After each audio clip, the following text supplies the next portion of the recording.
Aksi penyerangan kawanan geng motor kembali terjadi di Kota Makassar, Sulawesi Selatan. Aksi para pelaku yang membawa senjata tajam meresahkan warga.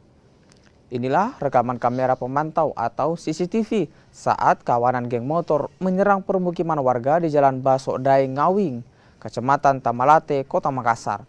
Nampak kawanan geng motor masuk ke dalam kompleks perumahan dan mengacukan senjata tajam dan juga anak panah.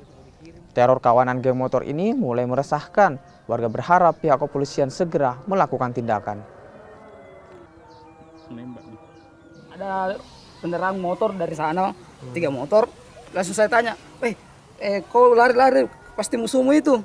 Bilang pas dia sampai melari masuk, udah sampai motor di sana dia turun. Ada berapa orang itu udah lompat lari masuk, dia kejar itu temannya Sandi. Lari naik ke rumah, dia bilang sempat juga itu pelaku mau naik ke rumah lagi. Jangan saudara, saya ini rumah saya punya mertua, jangan bikin masalah di sini. Dia berteriak, kasih turun itu, dia kasih turun. Pulang saja, bubar. Nanti besok kalau kau ketemu, kau cerita baik-baik, yang penting jangan di sini bikin masalah.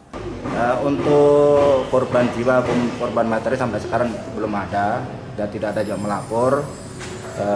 Sedangkan upaya kami setelah mendapat itu, tadi pagi juga kami bersama gandeng dengan TNI, dalam hal ini Pak Dan Ramil bersama anggotanya, kami kumpulkan tokoh masyarakat, terkhusus lagi pemerintah Kelurahan Barongbong, kami kemas dalam kebetulan ada program Jumat Curhat, kami kumpul dan kami kumpas tuntas masalah Harkam Tipmas, termasuk di dalamnya kejadian tadi malam.